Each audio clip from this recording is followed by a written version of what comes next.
오늘 우리에게 주신 하나님의 말씀은 구약성경 요나서 3장입니다. 요나서 3장 1절에서 6절의 말씀입니다. 구약성경 1288쪽에 있습니다.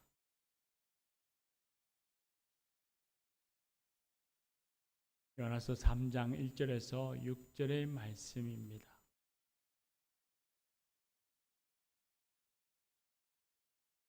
이것은 하나님의 말씀입니다. 이제 하나님의 말씀을 경청하겠습니다. 여호와의 말씀이 두 번째로 요나에게 임하니라. 이르시되 일어나 저 큰 성읍 니느웨로 가서 내가 내게 명한 바를 그들에게 선포하라 하신지라. 요나가 여호와의 말씀대로 일어나서 니느웨로 가느라. 니느웨는 사흘 동안 걸을 만큼 하나님 앞에 큰 성읍이더라. 요나가 그 성읍에 들어가서 하루 동안 다니며 외치 이르되 40일이 지나면 니느웨가 무너지리라 하였더니 니느웨 사람들이 하나님을 믿고 금식을 선포하고 높고 낮은 자를 막론하고 굵은 베옷을 입은지라. 그 일이 니느웨 왕에게 들리며 왕이 보좌에서 일어나 왕복을 벗고 굵은 베옷을 입고 제위에 앉으니라. 아멘. 이 말씀을 하나님이 은혜 줄 줄 믿습니다. 여호수아 중창단 찬양하겠습니다.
하나님은 내를 늘 찬송하며 사는 성도들이 되십시다.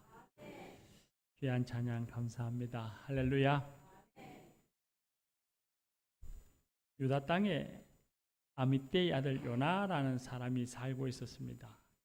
그가 정확하게 어느 지역에 살고 있는지 어떤 직업을 갖고 사는지는 알 수가 없습니다. 어느 날 그에게 하나님이 임하셔서 니느웨에 가서 하나님의 말씀을 전하라 했습니다.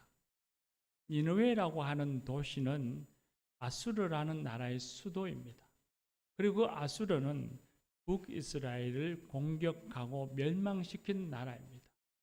그러니 요나 선지자는 이 도시를 좋아할래야 할 수가 없었습니다. 하나님께로부터 니느웨로 보냄을 받은 요나, 하나님의 말씀을 전하라는 명을 받은 요나는 하나님의 말씀을 거절하고 도망갔습니다. 요나 생각에는 니느웨 성읍의 나쁜 사람들에게 하나님의 말씀을 전하는 것은 불가하다고 생각했습니다. 니느웨 사람들이 하나님을 모르는 채 심판받고 죽기를 원했습니다. 요나는 욥바에서 배를 타고 다시스로 도망갔습니다. 그런데 하나님이 도망가는 그를 붙들었습니다. 풍랑을 일으켰고 배를 타고 있는 선원과 사람들이 죽을 지경에 이르렀습니다. 놀란 요나는 하나님이 자신을 책망하신다는 걸 알았습니다. 하나님의 손길인 줄 알았기에 자진하여 바다에 뛰어들었습니다. 큰 물고기가 요나를 집어삼켰다가 육지에 토해내었습니다. 요나가 죽었다가 다시 살아났습니다. 그렇게 죽었다가 살아난 요나에게 하나님이 임하셔서 말씀하시기를 일어나라. 큰 성읍 니느웨로 가서 내가 내게 명한 것을 선포하라 했습니다. 오늘 우리가 읽은 말씀의 1절과 2절의 말씀이죠. 하나님께서 죽었다가 다시 살아난 이 요나에게 싫다고 도망갔던 그 요나에게 다시 찾아오셔서 니느웨로 가라고 다시 니느웨로 보내셨습니다. 하나님은 왜 니느웨에 가기를 거부하는 요나를 두 번이나 그곳으로 가라고 말씀하셨을까요? 요나가 니느웨를 미워한다는 것, 니느웨 도시의 사람들을 불편해한다는 것을 모르시지 않을 것입니다. 너그러운 하나님께서 그토록 너가 가기 싫다고 하니 너는 가지 않아도 된다. 굳이 하기 싫은 일을 하지 않아도 되느니라 하시면서 요나의 마음을 받아주실 것 같은데 하나님께서는 싫어하는 요나의 마음을 헤아리지 아니하시고 두 번이나 니느웨로 보내십니다. 그 이유가 무엇이겠습니까? 요나서 4장의 마지막 절에 보면 하나님이 그 이유를 말씀하십니다. 요나가 니느웨에 가서 하나님의 말씀을 전했습니다. 너희의 악함이 심하니 40일이 지나면 이 성읍이 무너지리라 하면서 하나님의 심판을 선언했습니다. 그러자 놀랍게도 니느웨 사람들이 왕으로부터 백성에게 이르기까지 금식하며 회개했습니다. 그 회개하는 모습을 보시고는 하나님께서 그들을 용서해 주셨습니다. 심판하지 않았습니다. 그런데 그 모습을 본 요나가 화가 났습니다. 하나님, 내가 이러실 줄 알았습니다. 니느웨를 심판하셔야지 왜 용서하십니까? 하면서 화를 내었더니만 하나님께서 그에게 이렇게 말씀하셨습니다. 이 큰 성읍에는 좌우를 분별하지 못하는 사람이 12만여 명이요 가축도 많으니라. 그러니 내가 어찌 아끼지 아니하겠느냐 하셨습니다.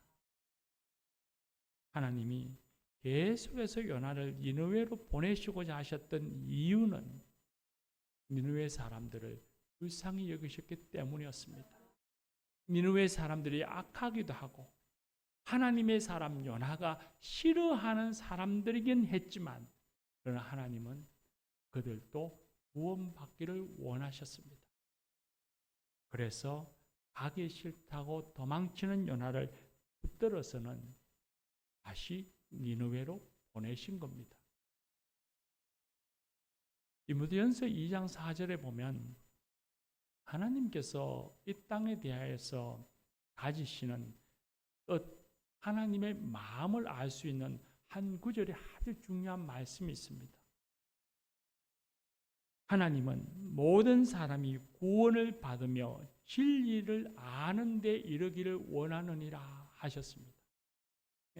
하나님이 이 세상을 향하신 뜻이 무엇인지, 우리 한 사람 한 사람을 향하신 하나님의 마음이 무엇인지를 우리에게 가르쳐 주고 계십니다. 그런데 이 일을 이루시기 위해서는 하나님이 모든 사람이 진리이신 예수님을 믿고 제사함받아 구원받기를 원하시는데, 이 일을 이루시기 위해서는 하나님의 마음을 가지고서 예수 그리스도 곧 복음을 전하는 사람이 있어야 하지 않겠습니까? 전하는 사람이 없다고 하면 들을 수가 없고, 들을 수가 없으니 누구도 예수를 믿을 수가 없는 것입니다. 그러니 전하는 사람이 있어야 하고 보냄을 받은 사람이 있어야만 합니다. 그래서 로마서 10장 14절 말씀에 바울 사도는 말하기를 전파하는 자가 없이 어찌 들으리요, 듣지도 못하는 이가 어찌 믿으리요, 믿지 아니하는 자를 어찌 부르리요 했습니다. 보냄을 받아서 예수 그리스도의 복음을 전하는 사람이 있어야만 그 소식을 들을 수 있고 들어야만 구원받지 않겠느냐, 그렇게 말씀하셨습니다. 그만큼 보냄을 받은 사람이 중요하다는 것이죠. 그래서 그 다음 15절 말씀에 보면 좋은 소식을 전하는 자의 발이 아름답도다 했습니다.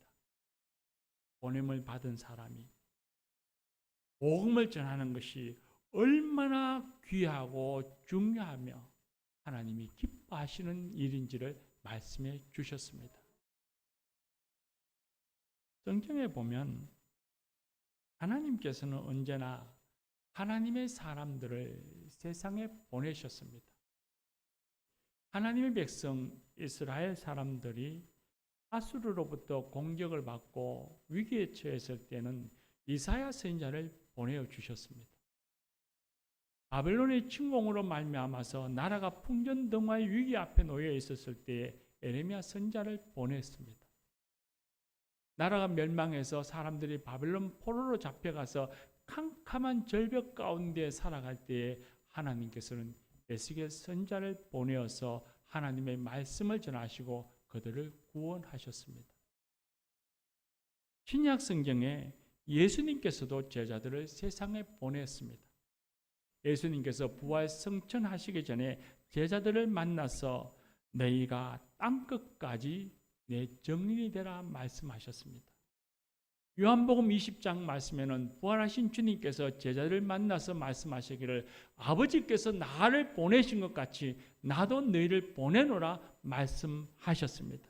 모든 제자들은 예수님으로부터 보냄받은 사람들입니다.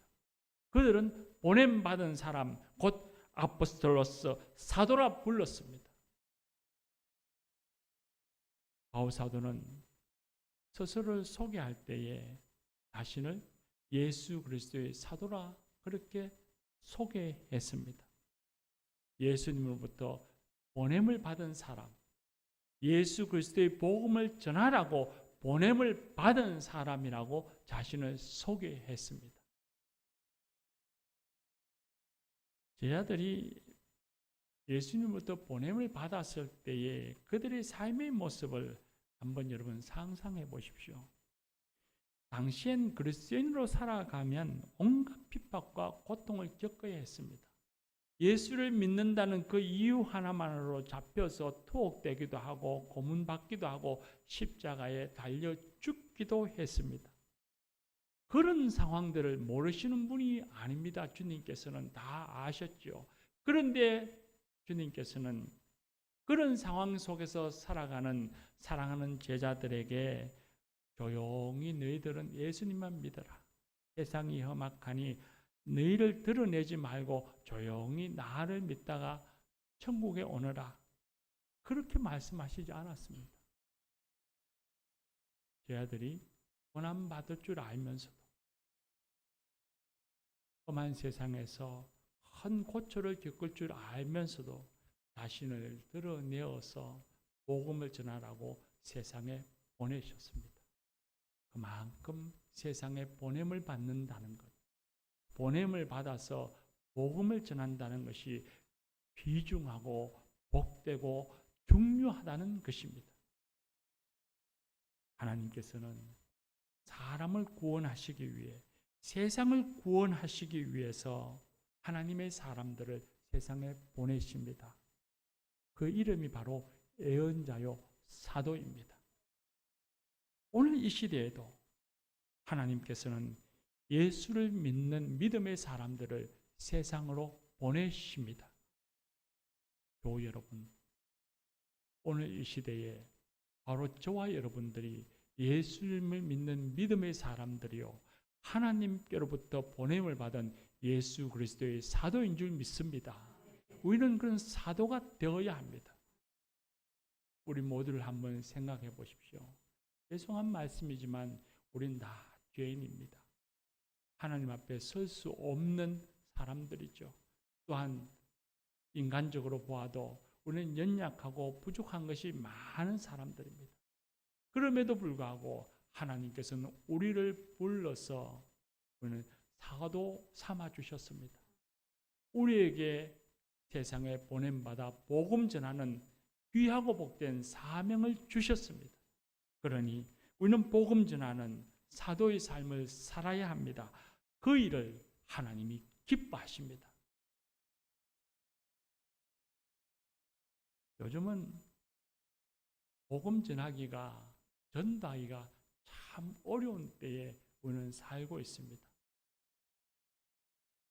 어제 교회로 전화 한 통이 왔습니다. 가까운 아파트 주민이 교회로 전화했고 제가 그 전화를 받았습니다.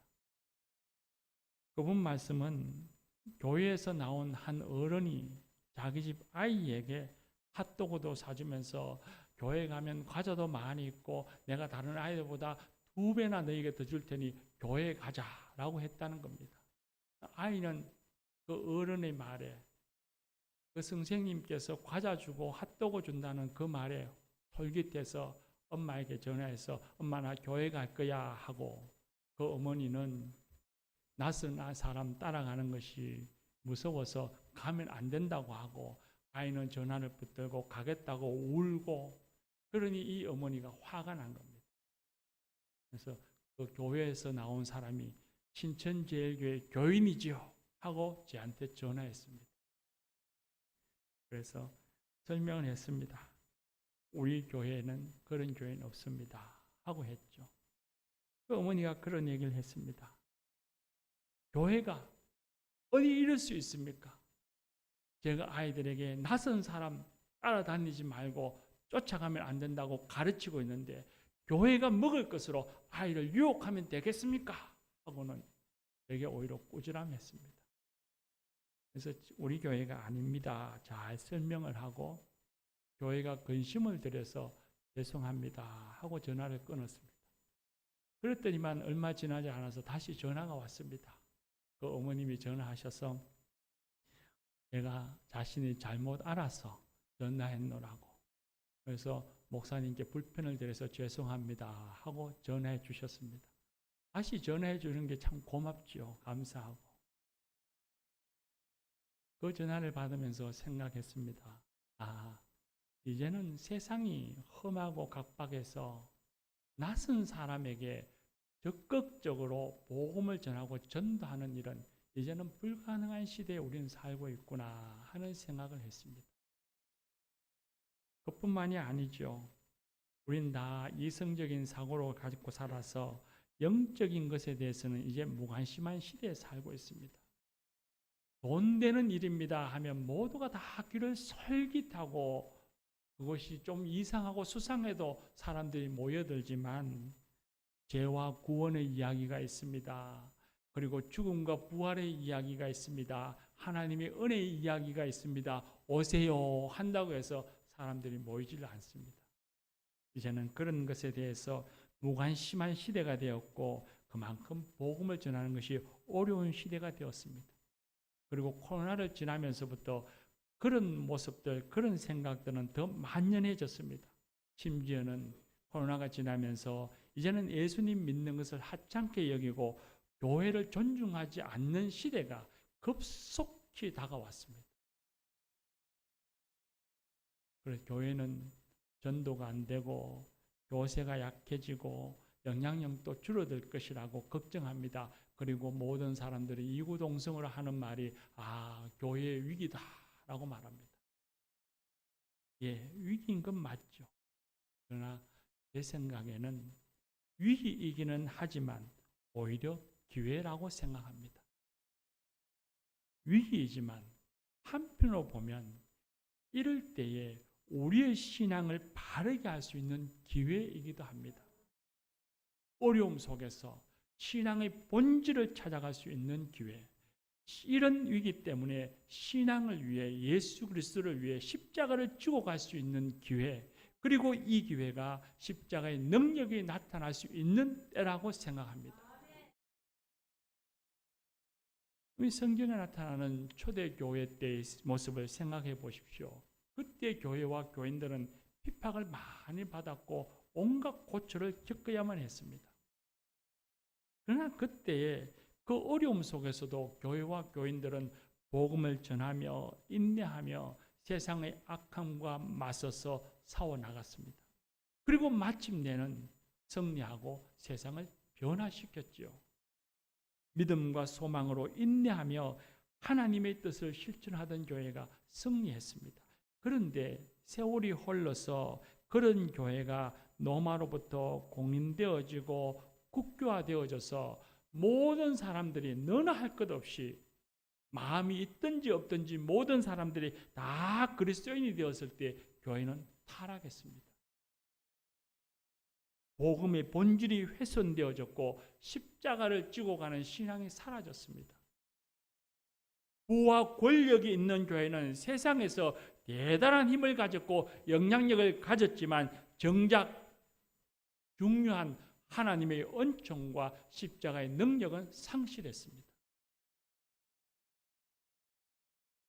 오히려 핍박의 시대, 그 다시대를 살아가던 그리스도인, 부도 없고 권력도 없어 이리저리 도망 다니면서도 끝까지 신앙을 지키며 복음을 전하고자 했던 그 어려운 시대에 그때엔 하나님의 은총을 갈망했고 십자가의 능력이 교인들의 삶 속에 교회 안에 나타났습니다.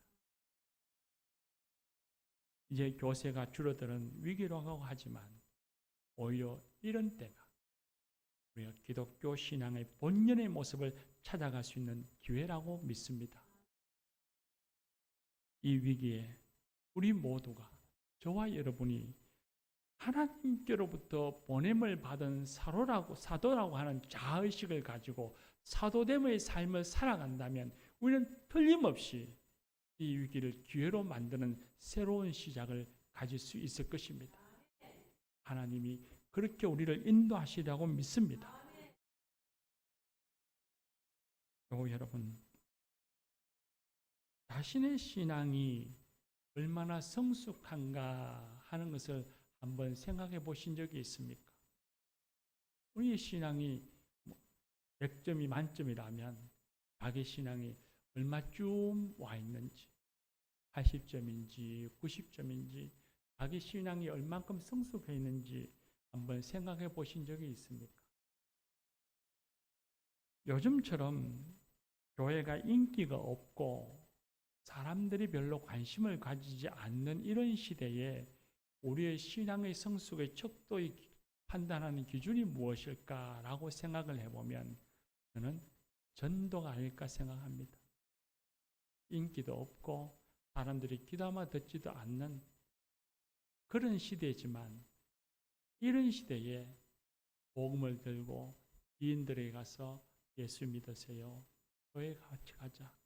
라고 전하는 사람, 그 어려움을 극복하려고 애쓰는 사람, 힘쓰는 사람, 그가 이 시대에 성숙한 그리스도인이 아닐까, 그가 진정한 성도가 아닐까, 그런 생각을 해보았습니다. 복음을 전하는 것이 생활의 중심이 되어지면 자신의 삶이 변화되어집니다. 예수님을 닮아가집니다.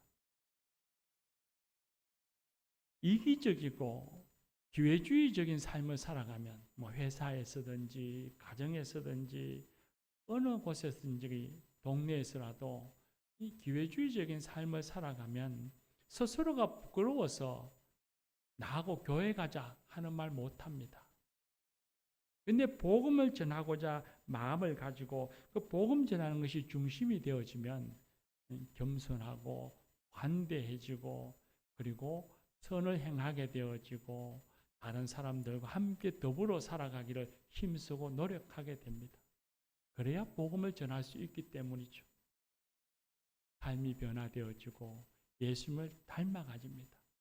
그래서 복음을 전하는 것은 무거운 짐이 아니라 우리에게 주신 하나님의 은총이고 우리의 삶을 변화시켜 나가는 하나님 주신 기회인 줄 믿습니다. 우리 세움교회가 이제부터는 매월 첫 주간을 전도 주간으로 삼고자 합니다. 코로나 이전에 한 5년 전인가 6년 전인가 코로나 전에 이런 말씀을 드리고 우리가 한번 이 운동을 해보자라고 제안했던 적이 있었던 것 같습니다. 그러다 코로나가 와서 허지부지 되어졌죠. 그러나 이젠 코로나도 지나고 했으니 이 일을 다시 시작해 보려고 합니다. 우리 모두는 다 보냄을 받은 사도들 아닙니까? 매월 첫 주일 작은 것이지만 교회는 전도할 수 있는 용품을 교우들에게 제공하려고 합니다. 이번 달 9월에는 이런 작은 것이지만 전도 금방을 준비했습니다. 반드시 자기가 전도하고자 하는 사람, 그를 만나서 전해주시기를 바랍니다. 들고 가시다가 예배 마치고 나가서 길 가시다가 아이가 지나가면 혹은 어른 한 분 지나가면 교회 가세요 하고 이렇게 쑥 주면 안 되고 그러지 마시고 반드시 자신이 잘 아는 이 전도하고자 마음 먹었더니 그런 이에게 전해주시기 바랍니다. 목사님 나 그런 사람 없는데요. 그러시는 분은 오늘부터 기도하십시오. 기도하면 하나님께서 마음에 전도해야 할 사람의 얼굴을 보여주실 겁니다. 그리고 그 사람을 찾아가서 금빵을 전하면서 혹은 금빵을 뜯어서 함께 먹으면서 예수님을 믿어보자. 내가 예수님 믿고 이만한 삶을 살아가고 있지 않냐. 하나님의 은혜를 받고 살아야지. 이번에 나랑 교회에 가보자. 내가 미라클이라는 책을 읽었는데 그 박위라는 장애인이 그렇게 살아갈 수 있었던 건 신앙의 힘이더라. 나와 함께 교회 가서 예수 믿자. 라고 복음 전하는, 입을 열어 복음 전하는 성도들이 되십시다. 오늘 우리가 읽은 말씀 요나의 모습을 보면서 묵상하면서 그런 생각을 한번 해보았습니다. 요나가 니느웨가 미워서 하나님의 뜻을 거역해서 도망가는 모습을 보면서 마치 우리네 모습은 아닐까 생각해 보았습니다. 복음을 전하다가 면박당하면 어떡할까? 복음을 전했는데 거부당하고 관계가 불편해지면 어떡할까? 이런저런 이유 때문에 복음 전하기를 주저하고 있고 머뭇거리고 있는 그런 우리의 모습이나 니느웨가 싫다고 하나님 뜻을 거역해서 도망가는 요나의 모습이나 어찌 보면 비슷하구나 하는 생각을 했습니다. 교우 여러분, 지인들에게 가족이나 친구, 동료들 그리고 가까운 이들에게 정말 예의를 다해서 그리고 진실하게 예수님을 전하면 불편하지 않을 겁니다. 오히려 그들이 고마워할 겁니다. 내 마음속에 내가 있구나. 나를 위해서 기도해 주니 고맙다. 그렇게 말할 겁니다. 또 여러분, 복음을 전할 때엔 틀림없이 우리가 미처 상상하지 못했던 하나님의 은혜의 역사가 일어날 것입니다. 두려워하지도 또 머뭇거리지도 걱정하기보다는 하나님의 은혜가, 그 권능이 내가 전하는 이 복음 속에, 내가 행하는 일 속에 하나님이 어떻게 역사하실까? 하나님이 얼마나 큰 일을 보여주실까? 하는 기대감을 가지고 복음을 전해 보십시다. 반드시 하나님께서 은혜와 권능으로 임하실 것입니다.